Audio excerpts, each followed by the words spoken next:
Hello and welcome to another Blues focused match preview. Not one we usually do because it's the Bristol Street Motors Trophy, but I thought today might as well do one considering it's the final game of the group stage, and it's one of them ones where if we avoid defeat, then we progress through to the knockout stage. If Fulham U21s beat us within the 90 minutes, then we are out of the competition. So quite a bit at stake, and obviously all the Birmingham fans would want us to progress as far as we can in this competition, with the final being at Wembley, and the fact that the last time we got promoted from League One, we also won what was then the Auto Windscreen Trophy. But yeah, now it's the Bristol Street Motors, and we really want to progress in this one, don't we? Because we drew in our first game against Walsall, but lost on penalties. And then the next one was a 4-0 win against Shrewsbury, really convincing. And that game where there was more away fans than home fans, which was fantastic to see. But next up, Fulham U21s at St Andrews. And Fulham U21s, they're going pretty well in this competition. They won their first game against Shrewsbury 2-1, but then lost 1-0 to Walsall in the second game. So that does put them in third place below us in the table. And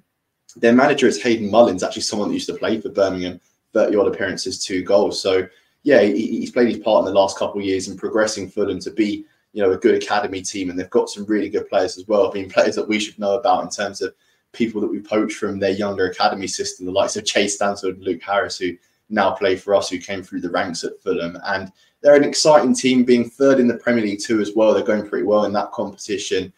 5 wins out of 6 games. So their only loss coming against Chelsea, which was a 6-0 defeat.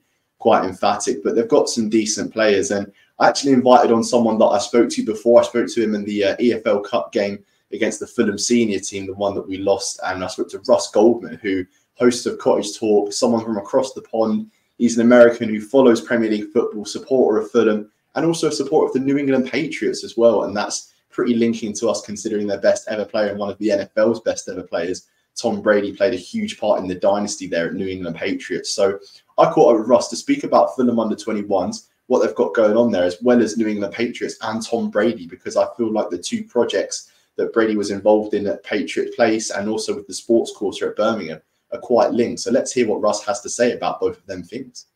Hi, the players to watch for the Fulham U21s, I will give you 3.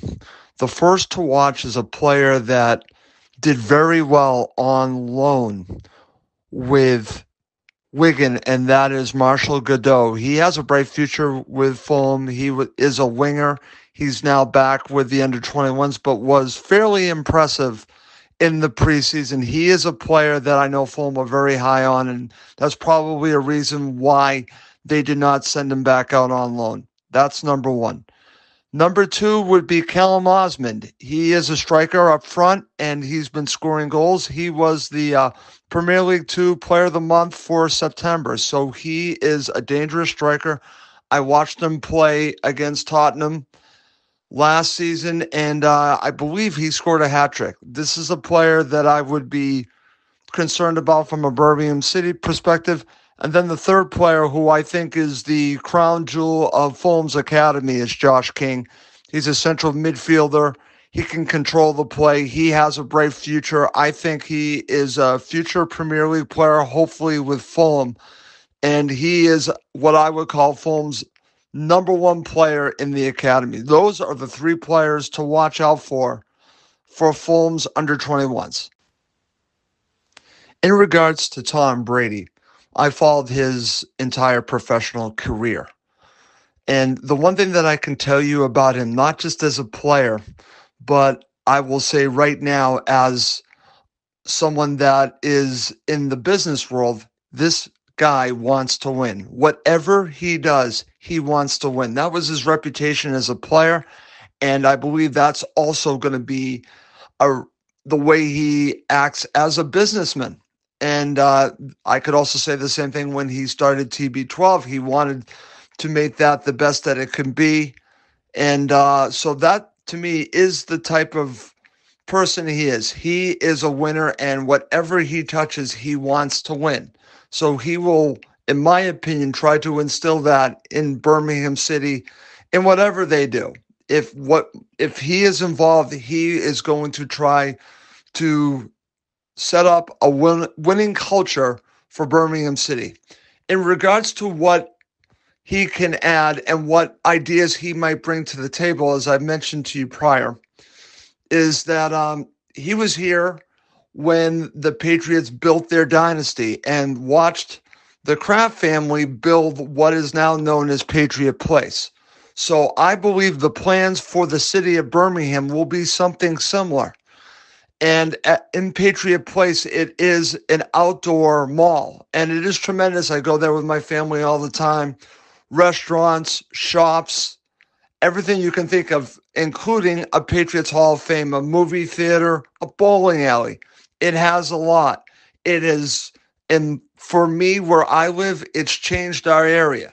And I believe that he will bring that idea, I believe, from being here with Patriot Place. I think he's going to bring that idea to Birmingham City. I think that's exciting. I think it'll rejuvenate Birmingham City, similar to how Patriot Place rejuvenated the area where I live in Foxborough, Massachusetts. I think it's an exciting times for Birmingham City, and I know Tom Brady, he's going to want to have Birmingham be the dominant team in Birmingham, and that includes being more dominant over Aston Villa. He wants to win. I'll just leave it at that. So that was Russ from Cottage Talk, and really interesting to see what he had to say actually about Patriot Place and about some of the young players that are coming through at Fulham, especially Josh King, someone that's touted to play Premier League football and someone definitely to look out for in their team. And the starting 11 that I'm picking, there's 5 alterations from the Mansfield game. I think it's pretty important to keep the core of the squad together and change little bits and pieces of it, because you don't want to disrupt too much in the rhythm of how things are going. And I think Chris Davis is someone that doesn't like to make many enforced changes. You know, he likes to keep that core starting 11, doesn't he? Very often changing a lot of the team at once. So I'm going to go with Peacock Farrell in goal, someone that has dropped out recently due to the impressive performances of Ryan Alsop and the fact that Peacock Farrell did have a few clumsy moments, didn't he, in those League One games. I mean, the one against Peterborough where the guys tackled him and it's gone in the net, and then the one against Wigan as well sticks out to me. But I feel like games like this at home, pretty comfortable. You know, you shouldn't have to make too many stops. Hopefully get his confidence back up, and I would actually go with Alsop for the Sutton United game, because I feel like that one at their ground is going to be a little bit more hostile. So you need someone with a bit more experience, a bit more comfort in the goal. So I'd go with Peacock Farrell for the game tomorrow, and then Alsop for the game on Sunday in the FA Cup. And the back 4, I'm going to go with Sanderson and Davis as the back 2. Sanderson's someone that's trying to get his match fitness back up after being sidelined, and last season had a lot of shaky moments and really wasn't up to the standards that he'd set in the previous 2 seasons at Birmingham. And Sanderson's one of them players that I'd still say a lot of the fans do like and want to see him do well. Of course you do. You know, being a Birmingham player, you want to see all your players do well. But Sanderson was someone that came in for a lot of stick last season. So hopefully he can put in a few impressive performances to stake his claim in the team, because it's going to be a really tough ask, isn't it, with the competition now that we've got in those centre-back positions with Clara and also Davis and also Christian Bielik as well, who's still sidelined. And Davis, I'd start next to Sanderson, much like the Shrewsbury game, them two together, I think could be a pretty good partnership. And right back, going to go with Taylor Gardner-Hickman. He started in the last Bristol Street Motors Trophy game, and with Ethan Laird getting quite a lot of action in the last couple of games, I'd like to see Gardner-Hickman come back in and them to rotate quite often. Obviously, I know I've got Samstead, also someone that could come in the team, and I imagine he'll play a part off the bench in the game, but I'd go with Gardner-Hickman to start off with, someone that's a bit more familiar with the system. And left back, I'm going to go with Brannon Keeler, because the under-21s team don't play again until the 5th of November. So they've got quite a lot of time to, you know, readjust and reset, and they're going to be fresh, aren't they? So I imagine there'll be quite a few under-21 players that feature in the game tomorrow and also the game on Sunday as well. And I'd say that Brannon Keeler is one of those players that I think would benefit from game time, especially, you know, after that screamer he got against Charlton. He's not really looked too comfortable as a defender, but I'd start him at left back because I feel like Cochrane definitely needs a rest, doesn't he? Having played every minute in League One so far. And the 2 holding midfielders, Ryan Leonard and, or Mark Leonard, sorry, Ryan Leonard plays for Millwall. Mark Leonard and Pak Sung-ho, I'm going to go with. Iwata is someone that I'm going to drop from the team purely because of the fact that he started every game since he's come in, and I feel like he's someone much like Cochrane that needs a rest, doesn't he? And Paik next to him. They've played next to each other already this season. I remember the opening day against Reading, that was the 2 partners in midfield, and we were a bit sluggish in that game, but now you'd imagine they've, you know, had more time to gel with each other. So them 2 next to each other would be pretty comfortable in the team. And the front 4 would actually keep the same from the Mansfield game. I know that Lyndon Dykes is coming for a lot of criticism. He missed that big chance in the second half, didn't he, on the swivel where half of the goal was open and he somehow managed to scuff it wide. But Lyndon Dykes, I think, is one of the players that needs a lot more game time to get that sharpness, doesn't he?